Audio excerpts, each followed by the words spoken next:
A young woman stood before a feared Apache warrior in the merciless heat of the Arizona desert, her infant daughter limp in her arms, her 3-year-old son swaying with thirst-induced delirium. The words that left her cracked lips were not spoken in fear of the man before her, but in terror of what lay behind. She offered herself not as a beggar, but as a laborer willing to trade any service for the one commodity she could no longer provide alone: sustenance for her dying children. The warrior, whose people had learned to trust no white face, saw something in her eyes that made him hesitate. It was the same hollow, hunted look he had seen in the eyes of his own mother, before the cavalry had silenced her screams forever. 4 years earlier, Naomi had arrived at Colonel Abraham Thorne's sprawling hacienda as merchandise, not a bride. Her father, a man crushed by old-world debts and new-world desperation, had signed away his daughter's life with ink and a handshake to a man he would never meet. The letter of arrangement had crossed an ocean, and Naomi, barely 18, had followed it into a marriage that was less a union than an acquisition.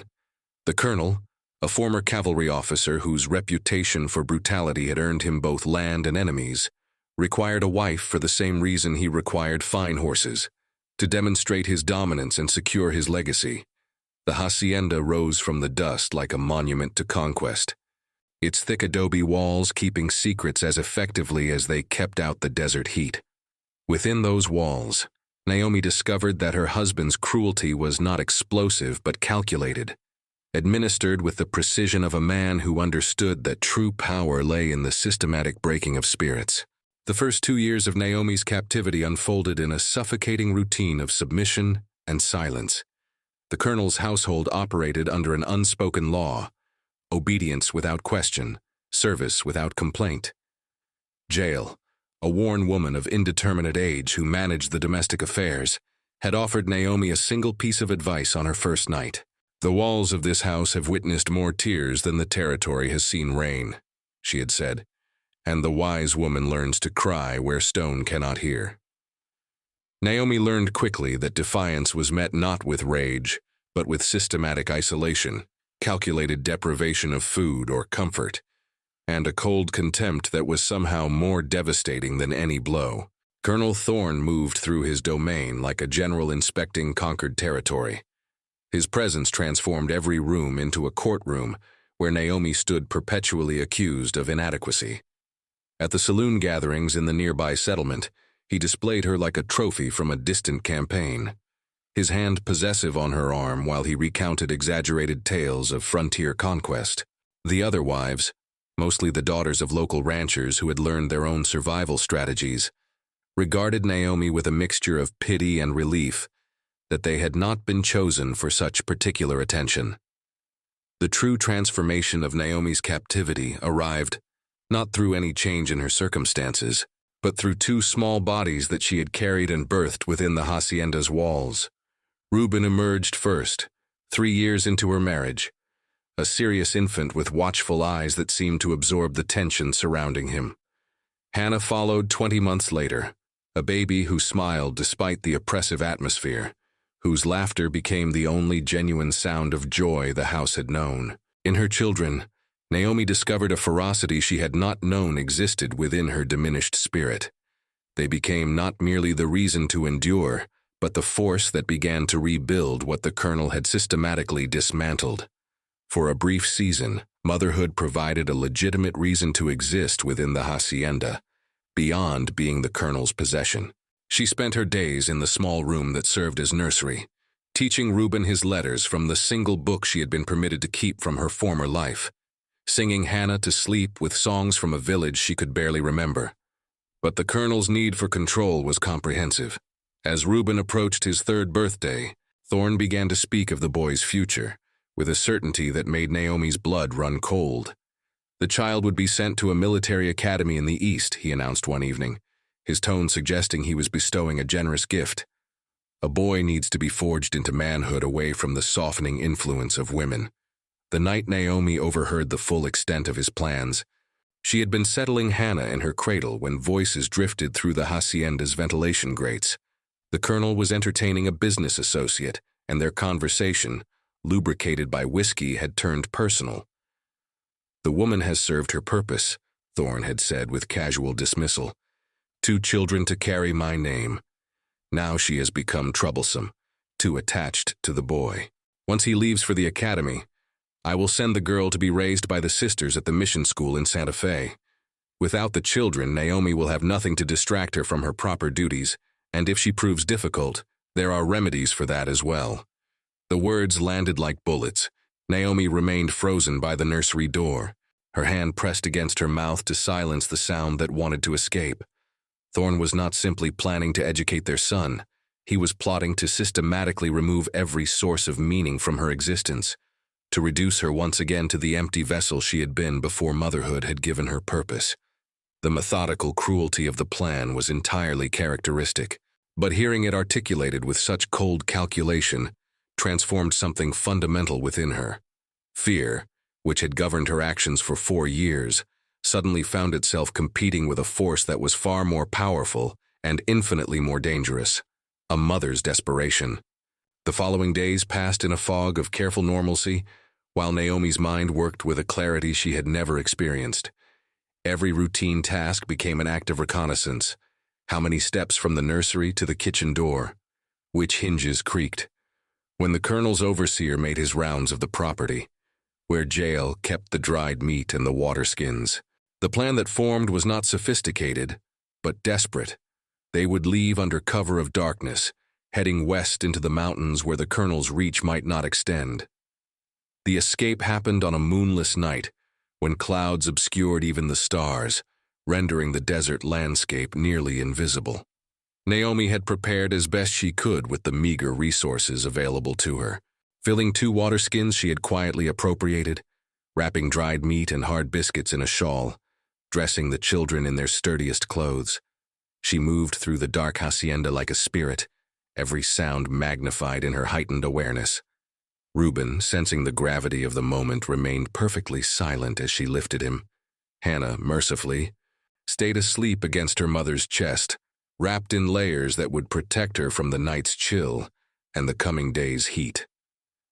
The moment they crossed beyond the hacienda's perimeter, stepping from captivity into the vast unknown, Naomi felt simultaneously liberated and terrified. The desert stretched in every direction, an endless expanse of shadow and suggestion. She had no map, no clear destination, only a vague notion that freedom lay somewhere beyond the horizon. They walked through the darkness, Naomi counting steps to maintain her sanity, feeling the desert sand give way beneath her feet with each stride. When dawn finally broke, painting the landscape in shades of copper and gold, the beauty of it struck her with unexpected force. This was the first sunrise she had witnessed as a free woman since arriving in the territory. But beauty and danger were not mutually exclusive in this landscape. The desert sun rose with a kind of vengeance, transforming the air itself into something heavy and hostile. By midday, the heat had become a physical presence that pressed down on them from above and radiated up from the scorched earth below. Naomi had rationed the water carefully, but the children's needs were constant, and her own thirst became a screaming insistence that grew harder to ignore with each hour. They rested during the worst of the afternoon heat, huddled in the inadequate shade of scattered rock formations, and continued moving as the sun began its descent. The second day brought with it a growing awareness that escape from the colonel meant nothing if the desert itself claimed them. Reuben had stopped asking questions, his small face drawn and too mature for his 3 years. Hannah cried weakly, her usual brightness dimmed to worrying lethargy. Naomi's own body was beginning to fail, her legs unsteady, her vision occasionally blurring at the edges. She knew they were dying. The knowledge settled over her not with panic, but with a strange, grief-soaked acceptance. She had fought for freedom, and the desert was exacting its price. It was in this state of approaching surrender that she first saw the figure. He appeared like a mirage, emerging from heat shimmer and desperation, a tall silhouette that seemed to materialize from the landscape itself. Naomi's vision was too compromised to make out details, but she registered leather clothing, dark hair, and a stillness that suggested he had been observing them for some time. Every story she had heard about the Apache people rushed through her fading consciousness, tales told by the colonel and his associates, narratives of savagery and violence that she had absorbed without question. But beneath her conditioned fear lay something more immediate. This man represented the only possible intervention between her children and death. The words that emerged from her parched throat were born of pure maternal instinct. She was not pleading for her own life, but offering herself as a resource, a laborer whose skills might be traded for the one thing that mattered: water for her babies. She knelt in the sand, feeling the heat of it through her skirts, and waited for judgment. The warrior, for that was clearly what he was, remained motionless, his face unreadable beneath the harsh sunlight. His people had every reason to leave them to the desert's mercy. The white settlers had brought nothing but death and displacement to these lands, had broken every treaty, had massacred women and children in the name of progress and civilization. Yet something in the tableau before him, a dying mother, two small children whose suffering was innocent of their race's crimes, seemed to pierce through Chaitin's armor of righteous hatred. He had learned to see white faces as harbingers of destruction, but what stood before him now was not an enemy, but a fellow victim of this territory's casual violence. The water, when it came, was measured and methodical. Chaitin provided it not through charity, but through the recognition of a universal truth. Children's suffering transcends the boundaries that adults construct. He watched as Naomi wetted the children's lips first, attending to their needs before her own, and saw in that gesture the mirror of his own mother's final acts. His camp, a temporary shelter in a canyon whose walls provided shade and protection, became their unlikely sanctuary. The arrangement that formed between them was wordless, but clear. Naomi would work for their sustenance, and he would provide the knowledge of survival that the desert demanded. The first days of this coexistence passed in wary silence. Naomi learned through observation and gesture, watching how Chaitin moved through the landscape with an economy of motion that suggested intimate knowledge of every rock and shadow. He showed her how to identify which plants held moisture, how to read the signs of underground water, how to predict the behavior of the sun across the canyon walls. She, in turn, made herself useful in ways that required no common language, mending his worn gear with stitches learned in her father's house, preparing the small game he brought back from his hunts in ways that stretched meager supplies into multiple meals. Reuben, with the resilience of childhood and the adaptability that adults lose, began to shadow Chaitin with an adoration that transcended their inability to communicate verbally. The warrior, who had believed his heart too scarred for any gentleness, found himself teaching the boy the same skills his own father had taught him: how to move silently, how to read tracks, how to respect the land that sustained them. Hannah, too young for such lessons, nonetheless seemed to sense safety in Chaitin's presence, her smile returning as strength flowed back into her small body. As the days accumulated into weeks, the silence between Naomi and Chaitin began to fill with understanding that required no translation. She learned to read the tension in his shoulders that meant danger approached, the subtle shift in his attention that indicated he had spotted game or threat. He learned to interpret her expressions, the way her hand would move protectively toward her children when uncertainty gripped her, the particular set of her jaw that meant she was pushing past her own limits to ensure their comfort. It was during one of these evening routines, as Naomi worked to repair a tear in the leather that protected Chaitin from the sun and wind, that she first saw the scars. His movements as he stretched had pulled his shirt to reveal the history written across his back. Old wounds that spoke of violence survived. Her hands stilled in their work, and when his eyes met hers, she saw the question forming. Rather than turn away, she slowly pushed back her own sleeves, revealing the pattern of bruises in various stages of healing that marked her arms, the finger-shaped marks around her wrists. No words passed between them, but in that moment of shared revelation, the nature of their alliance shifted. They were not simply a desperate refugee and a reluctant rescuer. They were two people who understood, at a fundamental level, what it meant to survive another person's cruelty. The fragile peace of their canyon sanctuary shattered on an afternoon when Chaitin returned from hunting with an expression that Naomi had not yet seen, a mixture of rage and recognition that made him dangerous in a way his warrior bearing had not. He had found tracks, multiple horses, moving with purpose, searching in patterns that suggested pursuit. But it was not simply the fact of being followed that had transformed his demeanor. It was the particular markings on one of the horses, a distinctive shoe pattern that he recognized from years past, from the day his entire world had burned. The revelation came not through language but through action. Chayton gathered certain items from his camp, a piece of cavalry insignia, a faded photograph, objects that he had carried for years as both memorial and motivation, and laid them before Naomi. She studied them with growing horror, her hands trembling as she recognized the uniform markings, the face in the photograph. The colonel's younger face stared back at her from the image, surrounded by other soldiers, standing over bodies that the photograph's composition had attempted to make heroic. But Naomi could now see it for what it truly was, evidence of a massacre, a moment of conquest captured and preserved by men who believed themselves justified. The connection between her tormentor and Chayton's tragedy was not coincidence, but the terrible logic of the frontier.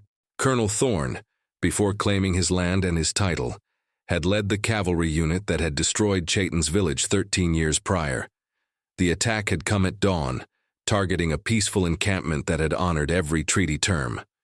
Chayton, then barely 17, had survived only because he had been hunting in the distant hills. He had returned to find his mother, his sisters, his grandparents, all the people who had comprised his world, left to the desert's mercy, their camp reduced to ash and accusation. For over a decade, Chayton had carried this wound, searching for the officer responsible while surviving in the territories that his people had once moved through freely. The man he sought had disappeared into the bureaucracy of Western expansion, protected by the machinery of settlements and land grants. And now, through the desperate flight of a beaten woman and her children, that man's location had been delivered to him along with the knowledge that Thorne's cruelty was not a wartime aberration, but the consistent character of a man who found pleasure in control and dominance. Naomi understood immediately what this revelation meant. She could see in Chayton's eyes the terrible calculation occurring. He had been given both the location and the justification for the revenge that had sustained him through years of loss. Her presence, her children's presence, had become obstacles to his primary purpose. She began to gather their meager belongings with shaking hands, preparing to take the children and continue their desperate flight alone. If her escape had led her to the one person in the territory who had greater reason than anyone to hate her husband, then she would not compound her mistake by standing between a man and his righteous vengeance. But Chayton's hand on her arm stopped the frantic packing. The touch was gentle despite the warrior's strength, and when she looked up, she saw that the rage in his expression had transmuted into something more complex. He had spent 13 years believing that revenge was simple: find the man responsible and extract payment for what had been stolen. Yet here before him was evidence that Thorne's evil was not a single historical act, but an ongoing practice, that leaving Naomi and her children to continue their flight meant abandoning them to eventual recapture and certain punishment. The moral equation had become impossibly complicated. The decision that formed between them over the following hours was reached through the halting combination of gesture, drawing in sand, and the few shared words they had accumulated. Chayton would not abandon them to the desert or to Thorne's reach, but neither could they remain in this exposed location. There was a place, he indicated through his careful drawings, where the scattered remnants of his people maintained a hidden sanctuary. The journey would be dangerous, requiring them to move through territories where Naomi's presence might provoke immediate hostility, but it offered the only possibility of true refuge. They departed the canyon at dawn, moving with the cautious speed of prey animals who know themselves hunted. Chayton set a pace that tested Naomi's endurance but never exceeded it, adjusting their route based on signs invisible to her untrained eye. Twice they concealed themselves while mounted patrols passed within 100 yards of their position, Naomi holding both children silent against her body, while Chayton remained perfectly still, reading the rider's intent through sound alone. The tension of these moments was excruciating, made worse by Hannah's innocent attempts to vocalize and Reuben's frightened comprehension of the danger that surrounded them. The hidden valley revealed itself gradually, the landscape seeming to close behind them as they followed a path that appeared naturally impassable until Chayton showed the way through. The Apache settlement that awaited them was modest, a collection of carefully concealed dwellings that blended into the terrain so effectively that Naomi nearly stumbled into the central clearing before realizing they had arrived. The people who emerged to meet them represented decades of displacement and survival. Elders who remembered when their territory had been vast, younger warriors who had only known running and hiding, women whose eyes carried the same haunted awareness that Naomi recognized in her own reflection. The debate over Naomi's presence consumed the better part of 2 days. She understood little of the words, but the meaning was clear in the gestures, the heated exchanges, the way certain speakers pointed toward her children with expressions that ranged from pity to suspicion. Chayton stood before his people as an advocate, making his case with a passion that needed no translation. The elder who held the final authority, a woman whose face bore the map of 8 decades, studied Naomi with an intensity that felt like physical weight. Finally, through a young woman who had learned English at a mission school, the elder's judgment was communicated. The mother who fled the man who had destroyed their people would be welcomed as one who had also suffered under his hand. Her children, innocent of their race's crimes, would be protected as all children deserved protection. Integration into the community happened through the universal language of contribution. Naomi learned by watching and doing, participating in the communal tasks that sustained the hidden settlement. The women who had initially regarded her with suspicion gradually softened as they observed her willingness to perform any labor, her gentleness with all children, including those not her own, her respect for practices she did not yet understand. Reuben flourished in ways that broke Naomi's heart, with their evidence of what he had been denied at the hacienda, the freedom to run and play, the security of being surrounded by adults who smiled easily, the opportunity to learn skills that connected him to the land rather than dominating it. But the sanctuary's peace was shadowed by the knowledge that Colonel Thorne was not a man who accepted loss. Reports filtered back through the careful network of scouts and friendly contacts. The colonel had posted rewards, was applying pressure on local authorities, had hired trackers known for their ruthlessness. His public story painted Naomi as deranged, a woman who had stolen his children and endangered them through her madness. The narrative was carefully constructed to generate sympathy and justify whatever violence might be necessary for their rescue. It was during a council meeting, where strategies for defense were being discussed, that the missionary's name was first mentioned. There was a man, the elder explained through translation, who had spent years documenting the injustices against their people, who had connections in the territorial capital and an understanding of how the white man's law might be turned against itself. If testimony could be brought before the right authorities, if evidence could be presented that connected Thorne's current crimes to his historical ones, there might be a path that led somewhere other than perpetual hiding or inevitable violent confrontation. The plan that emerged was audacious and terrifying. Naomi and Chayton would make the journey to the capital, carrying with them testimony, evidence, and the hope that the developing legal system might provide justice where force alone could not. The risk was extraordinary. They would be traveling through territory where Naomi's presence with an Apache warrior would provoke immediate suspicion, where Thorne's influence extended through business partnerships and old military alliances. But the alternative was to remain in hiding indefinitely, always waiting for the inevitable moment when the sanctuary's location would be betrayed or discovered. The preparations for the journey consumed days of careful planning. Naomi was provided with documentation forged by the mission-educated woman, papers that identified her as a widow traveling with a hired guide. Chayton, whose appearance would mark him immediately in most settings, would travel as openly as possible through territories where his people's presence was tolerated, and take greater risks through areas where concealment was impossible. They would carry with them the cavalry insignia from the massacre, testimony written and witnessed by survivors, and the physical evidence of abuse that Naomi's body bore, scars that time had made permanent. The farewell to Reuben and Hannah was the most difficult moment of Naomi's life. She was leaving them in safety, surrounded by people who would protect them with their lives. But the maternal instinct to keep them within arm's reach fought against the rational knowledge that this journey was too dangerous for small children. The elder herself took Hannah into her arms, promising in careful English that the child would want for nothing. Reuben, with the frightening maturity that trauma had imposed on his young life, told his mother to be brave, his small hand squeezing hers with more strength than should have been possible.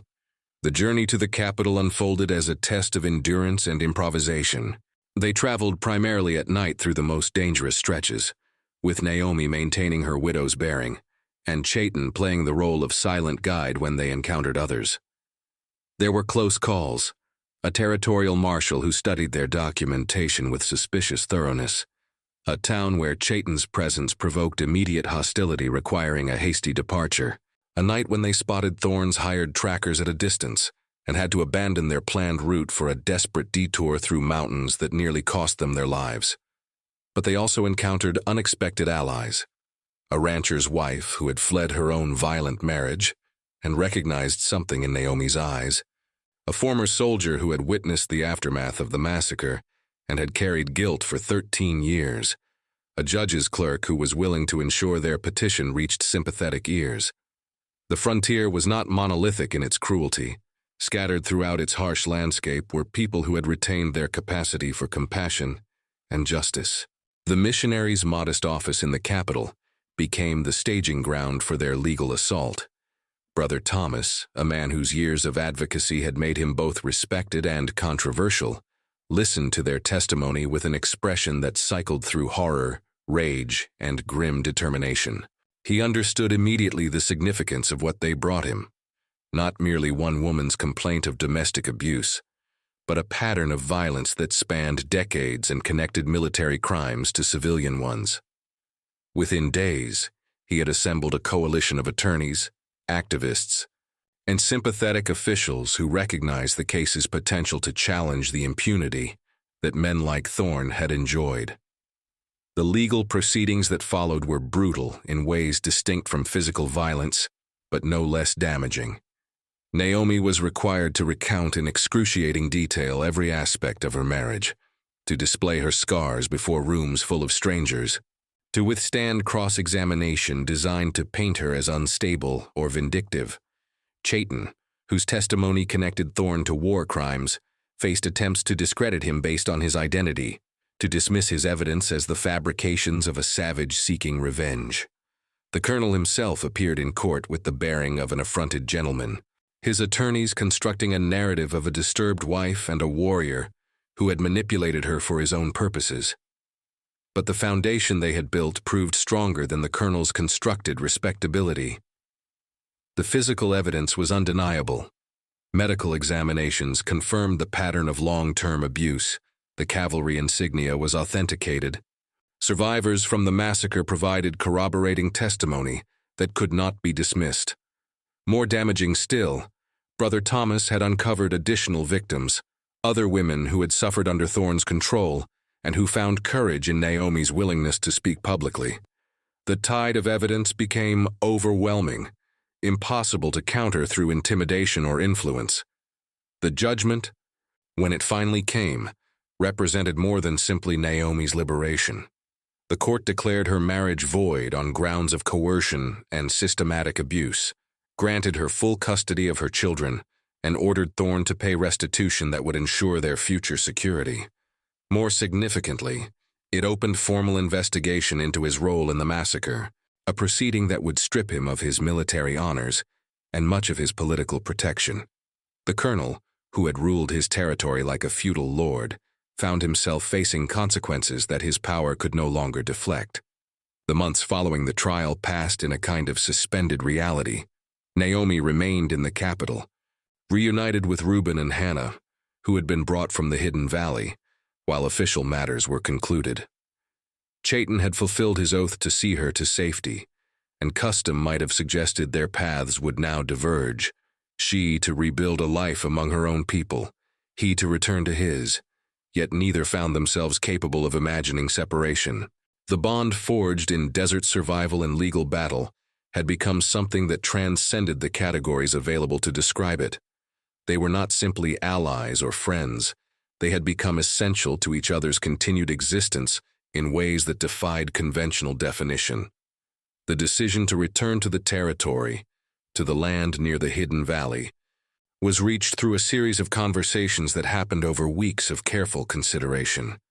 They would build something entirely new, a school that would serve both Apache children and the scattered settler families who sought education for their offspring.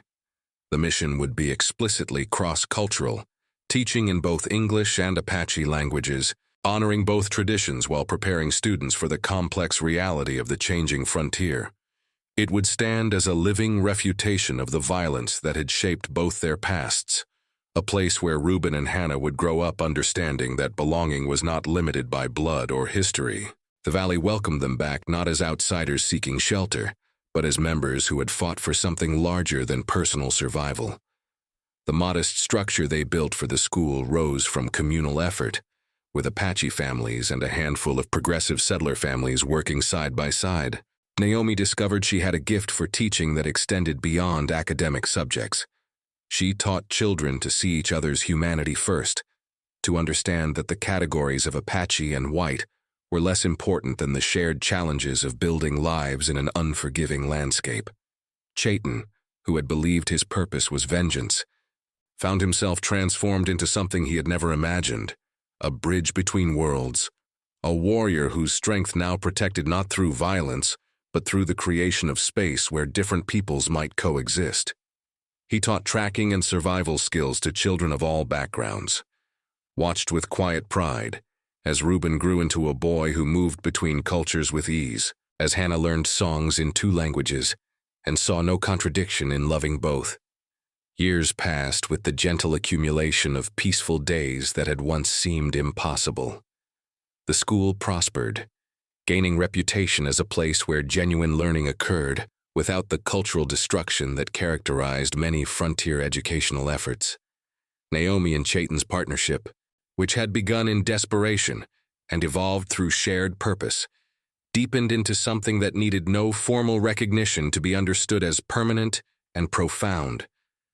They built a home that reflected both their histories, adobe walls in the settler style, but with design elements that honored Apache understanding of how structures should relate to landscape. The territorial government's investigation into Colonel Thorne concluded with his complete disgrace and financial ruin. The man who had wielded power without accountability found himself stripped of land, reputation, and influence. The justice was imperfect. He was never criminally prosecuted for the massacre, protected by the decade that had passed and the political complexities of such charges. But he was reduced to insignificance, his name becoming synonymous with the kind of frontier brutality that the territory's civilizing mythology claimed to have overcome.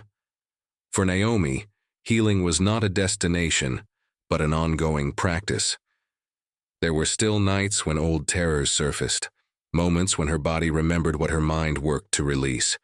But she was surrounded by people who understood that trauma's legacy was long, who offered patience and presence rather than judgment. The children, her measure of all things, grew strong and confident in ways that sometimes made her weep with gratitude. Reuben, inheriting his mother's determination and Chayton's wisdom, spoke of becoming a lawyer who would defend those without power. Hannah, with her easy laughter and generous spirit, moved through the world as if kindness was the natural order of things. The hidden valley, no longer quite so hidden or quite so defensive, evolved into a thriving community where tradition and adaptation found balance. The school became a gathering place not just for children, but for adults seeking to navigate the complex negotiations required by the frontier's changing nature. Treaties were discussed there, disputes mediated, futures imagined that did not require the complete destruction of either culture. On an evening years after the trial, as the desert sunset painted the valley walls in shades of amber and gold, Naomi stood with Chayton watching students depart, their laughter echoing off the canyon walls. The silence between them was comfortable, filled with all the words they had learned together and all the words that remained unnecessary. The desert that had nearly claimed her life had instead granted her something she had never known to hope for. A home built not on possession or dominance, but on mutual respect, on the radical notion that different peoples might choose to build together rather than destroy each other, on the stubborn insistence that cruelty need not define the frontier's legacy. The story that began with a desperate plea in the scorching desert had transformed into something neither prayer nor destiny could have predicted. A family forged by choice rather than blood, a community built on survival's hard-won wisdom, and a small corner of the territory where the future looked different because two people had refused to let violence be the final word. The scars remained. They always would. But they had become testimony rather than shame, evidence of what had been survived and overcome rather than permanent marks of victimhood. Which corner of the world are you watching from today? Share your thoughts in the comments below, and if this story moved you, subscribe to join us for more journeys through the untold narratives of the frontier. Stories of courage, redemption, and the complex truth of survival in a land that demanded everything, and sometimes, just sometimes, granted grace in return.